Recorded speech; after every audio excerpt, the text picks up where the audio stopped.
风情 Learn about another voice and culture of Taiwan with We Love Hakka.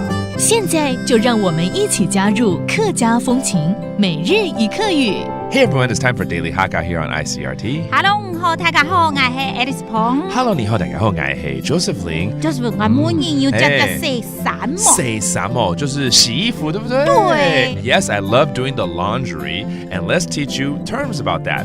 那我們剛才講衣服叫做衫 that's clothes, all right? 那比如說上班太忙啊，我都是在假日洗衣服。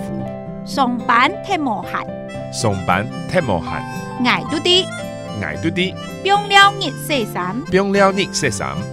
不用了日就是假日，對不對？然後才去洗衫、洗衣服。I only do it during the weekends. All right. 那好的衣服啊，其實要送去乾洗 right? Sometimes you got to send it to the dry cleaners, especially for delicate clothes. So how do you say that? 好嘅衫，好嘅衫，最好送去早洗。最後送去早洗。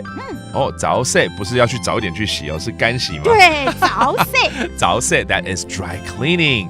Cool. Let's review these terms, including your clothes, 衣服。衫 to 洗衣服。洗衫。洗衫 that's do the laundry, and dry cleaning 乾洗。早洗。早洗 And there you have it, another round of Daily Hakka on ICRT. 什麼大家？漢字細章來了。客家風情由客家委員會監製。We Love Hakka has been brought to you by the Hakka Affairs Council.